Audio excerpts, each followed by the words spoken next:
আজিজ বাইরে কেন? শেখ হাসিনা জবাব চাই। শেখ হাসিনা জবাব চাই। বেনজির আজিজ বাইরে কেন? বেনজির আজিজ বাইরে কেন? শেখ হাসিনা জবাব চাই। শেখ হাসিনা জবাব চাই। বেনজির আজিজ বাইরে কেন?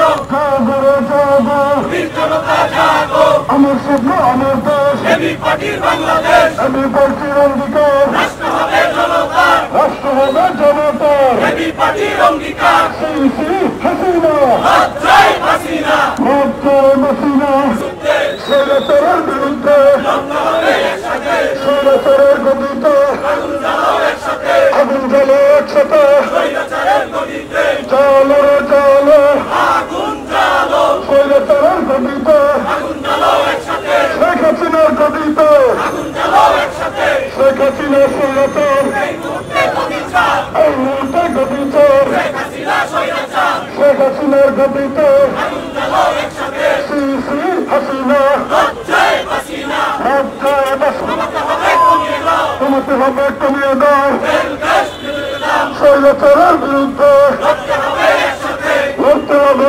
একসাথে, স্বৈরাচারের বিরুদ্ধে।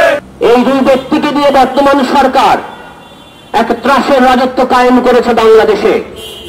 আজকে তাদের দুর্নীতির খোঁজখবর নেওয়া শুরু করেছে দুদক।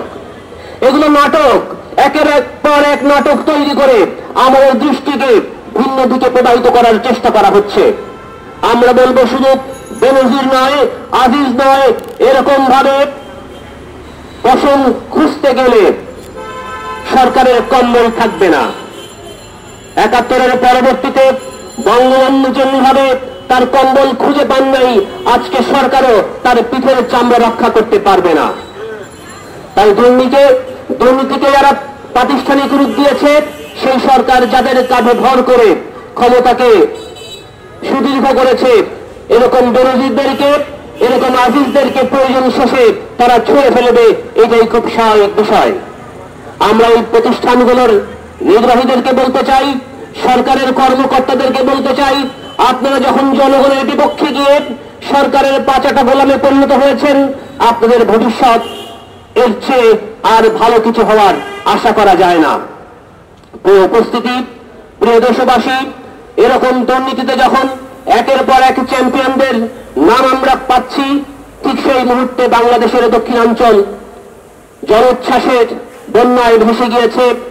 আমরা দেখেছি অনেক আগেই ঝড়ের সংবাদ পাওয়ার পরেও জনগণের জনমালের যে ক্ষতি হয়েছে, সে ব্যাপারে সরকার যথাযথ ভূমিকা রাখতে ব্যর্থ হয়েছে। সরকার উদ্যোগ নিলে উপকূলীয় অঞ্চলের মানুষদের নিরাপত্তার জন্য আরো ভালো ব্যবস্থা করতে পারত।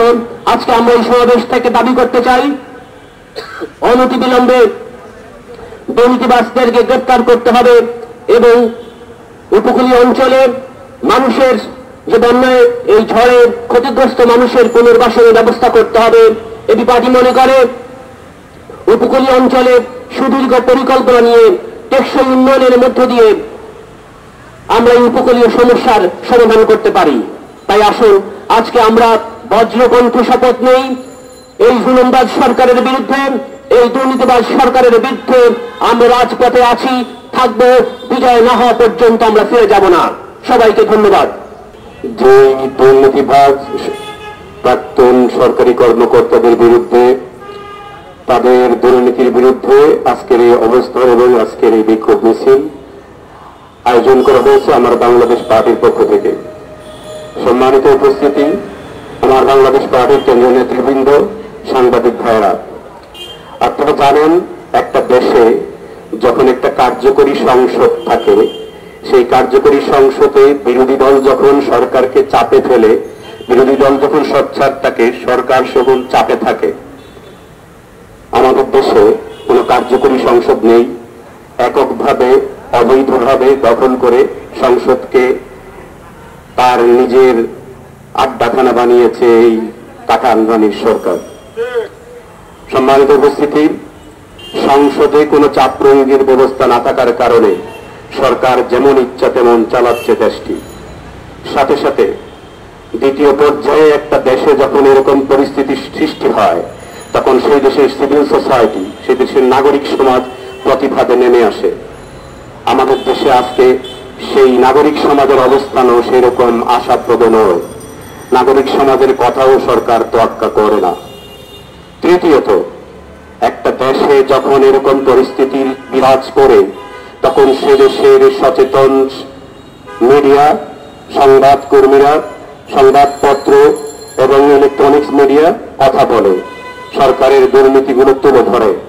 কিন্তু অত্যন্ত দুঃখের বিষয়, আজকে আমরা দেখতে পাই একটা দুর্নীতিবাজ সরকারি বাহিনীর প্রধান বা বিভিন্ন কর্মকর্তারা যখন সরকার থেকে চলে যায়, যখন তার কোনো পাওয়ার থাকে না, তখন সংবাদকর্মীরা তার বিরুদ্ধে বিভিন্ন ধরনের সংবাদ আমাদের কাছে নিয়ে আসেন। আমার প্রশ্ন হচ্ছে, যখন সেই কাজগুলো করে আপনারা তখন কি তার ভাগ নেন, নাকি আপনারা দেখেও না দেখার ভান করেন? এই প্রশ্ন আমার সাংবাদিক ভাইদের কাছে।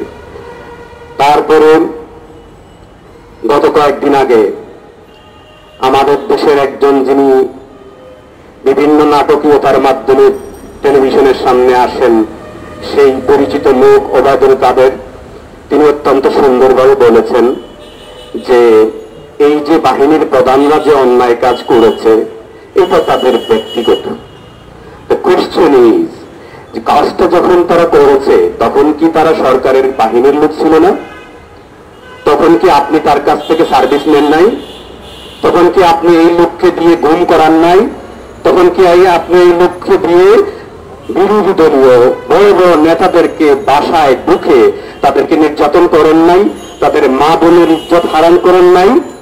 এই নেতাদেরকে দিয়ে আপনি পরপর 2 থেকে 3টা ইলেকশন মঞ্চস্থ করেন নাই? এরাই তো রাজপথ মাঠ দখল করে বিরোধী দলকে আটকে রেখে তারা নির্বাচন করে আপনাকে ক্ষমতায় বসিয়েছে। আজকে আপনি কিভাবে বলেন এটা তার ব্যক্তিগত? যদি এটা তার ব্যক্তিগত হয়, আপনার দায়িত্ব কোথায়? যখন সরকারের সর্বোচ্চ পর্যায় থেকে এইরকম দুর্নীতি করা হয়, সেটা আসলে সংবিধান বিরোধী কাজ। কারণ এটা জনগণের অধিকার এবং জনগণের অধিকারকে হরণ করা হয়। অতএব এই সরকার কোনোভাবেই এই কথা বলে পার পাতে পারেন না যে এটা তার ব্যক্তিগত। তাছাড়া আরেকটা ফানি কথা তিনি বলেছেন, সেটা হচ্ছে এই যে বেনজির আহমদ অত্যন্ত স্মার্ট লোক, তার দিকে তাকালে নাকি বোঝা যায় না তিনি এত অন্যায় করতে পারেন। উই ক্যান গ্যাস দ্যাট এখন যারা সরকারে অত্যন্ত স্মার্ট আছেন তারাও কি তাহলে এগুলো করে যাচ্ছেন? একটু তাকান তাদের দিকে, একটু খবর নেন। এইভাবে পর্যায়ক্রমে আপনারা নাটকগুলো মঞ্চস্থ করবেন, জনগণকে বিভিন্ন কথা দিয়ে বোঝাবেন। এই সময় আস্তে আস্তে শেষ হয়ে যাচ্ছে, এই সময়ের আর বেশি বাকি নেই। এই যে কর্মকর্তারা যতগুলো টাকা দেশে বিদেশে, আমেরিকায়, লন্ডনে, অস্ট্রেলিয়ায়, সিঙ্গাপুরে, মালয়েশিয়ায়, শ্রীলঙ্কায় যে যে জায়গায় নিয়ে রেখেছে, অনতি বিলম্বে যত দ্রুত সম্ভব এই টাকাগুলো ফেরত নিয়ে এসে যারা আজকে এই উপকূলীয় অঞ্চলে ঘূর্ণিঝড়ে এই যে ক্ষতিগ্রস্ত হয়েছে তাদের মধ্যে বন্টন করেন। জনগণ এই ব্যাপারে আপনাদের বিরুদ্ধে কোনো কথা তুলবে না। তাছাড়া সরকারের কাছে সর্বশেষ কথা যেটা, সেটা হচ্ছে এই এক বেনজির এবং আজিজ একজন নয়, এরকম হাজার হাজার বেনজির এবং আজিজ এখন এই সরকারের মধ্যে বসবাস করছে, সরকারের বিভিন্ন দায় দায়িত্ব পালন করছে। এই আওয়ামী কুচক্রী সরকার এবং এই আওয়ামী হানাদারদের বিভিন্ন সদস্যরা এই কাজে লিপ্ত, যার পরিণতি আমরা দেখেছি কিছুদিন আগে। 1 পিস 2 পিস করে নাই, 80টা পিস করা হয়েছে তাদেরকে। জনগণের এই ধরনের বিরুদ্ধে অবস্থানকারী সরকারের প্রতিটা সদস্যের বিরুদ্ধে আজকে 80 পিস হয়েছে, হয়তো একদিন এমন সময় আসবে 8000 পিসও হবে। এই 8000 পিসকে থামানোর জন্য হলেও এখনই আপনারা পদত্যাগ করে জনগণের ক্ষমতা জনগণের হাতে তুলে